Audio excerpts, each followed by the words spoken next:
हमारे कर्म से ही ये सब परिणाम आता है। अब खेती तो बहुत अच्छी उपजाऊ है, लेकिन आपने मेहनत नहीं की, बीज नहीं बोया, खाद नहीं लगाई, रक्षा नहीं की, तो भीख ही मांगनी पड़ेगी। फिर आपको है तो खेती। जो कर्म भूमि है, यहाँ जैसे भी शुभ अशुभ कर्म करोगे आपको वैसे ही फल भोगने पड़ेगा। ये पीछे की खेती है जो अभी भोग रहे हो। अब संभाल लो, अब संभाल लो, तो वर्तमान भी आनंद में होगा और भविष्य भी आनंद में होगा। हम कोई पशु नहीं है कि हम केवल पीछे का ही भोगते रहें और उसी के अधीन रहें। नाम जप करो भगवान का और दूसरों को सुख पहुंचाने की भावना करो, अभी दरिद्रता नष्ट हो जाएगी। पक्का समझ लो। जिसको धन चाहिए, हम तुम्हें आंतरिक बात बता रहे हैं, जो है, जितना है, उसी से माता पिता भाई बंधु और आए हुए अतिथि और किसी एक बाहरी दुखी जिससे हमारा कोई मतलब नहीं, उसको सुख पहुंचाना शुरू करो। फिर देखो दरिद्रता नष्ट ना हो जाए तो हमें बता देना।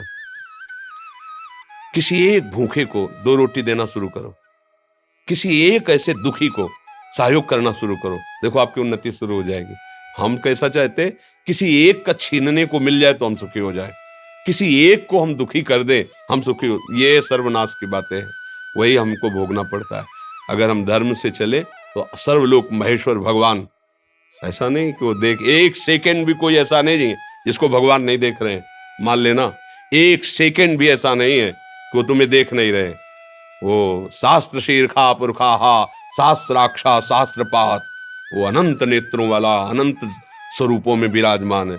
सही ढंग से चलो, पीछे की बिगड़ी बना लो, आगे का मंगलमय मार्ग हो जाएगा।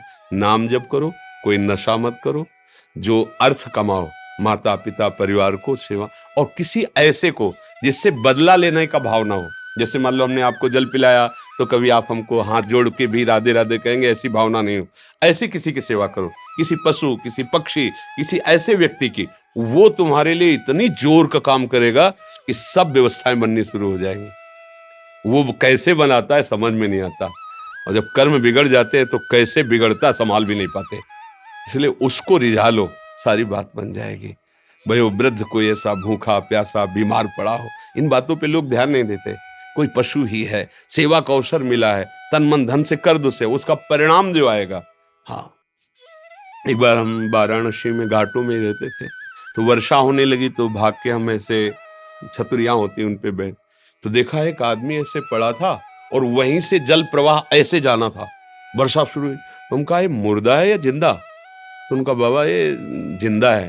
हम कहा तो अभी बह जाएगा और गंगा की धारा में चला जाएगा। अरे बोले बाबा ये काशी। हम कहा नहीं, ऐसा कैसे? तो उठ क्यों नहीं रहा? बोले उठ ऐसे कहते, उसको गलित कुष्ठ है, वो रगड़ रगड़ के चल पाता है। तो हम कहा वर्षा हो रही, भागे वहां से। अरे बोले वह काहे को, या तो ऐसे हम भाग के गए, मवाद ऐसे गंदा ऐसे सब घाट में पड़े।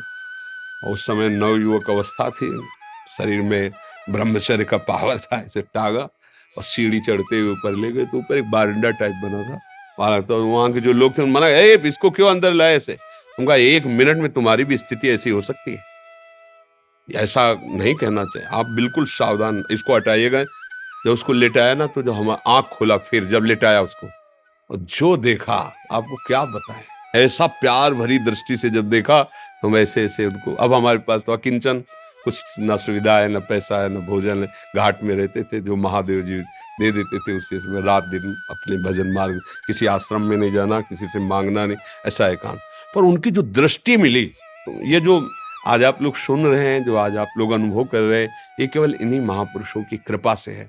साधना तो क्या है, जैसा बना वैसा, वो क्या, कृपा में बहुत बड़ी ताकत। तो ये जो हमारे दुख हैं, विपत्तियां हैं, ये सब नष्ट हो जाएंगे यदि हम ये दृष्टि रखने लगे कि कभी मुझे सेवा का अवसर मिले।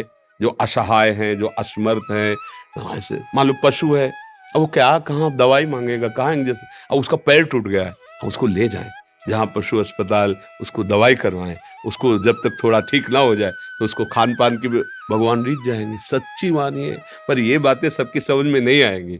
अगर ऐसे भाव से चलो तो पूर्व का जो अशुभ कर्म है वो नष्ट हो जाएगा। वो अशुभ कर्म ही हमें दुख देता है, अशुभ कर्म ही दुख देता है। ये जो हमें भुलावे में डाला जाता है ना कि हम ये कर देंगे तुम्हारा दुख दूर हो जाएगा, बिल्कुल नहीं।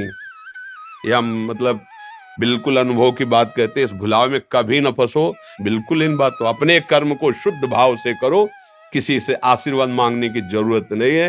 भगवान सबके है, जैसे हमारे हैं ना वैसे तुम्हारे हैं।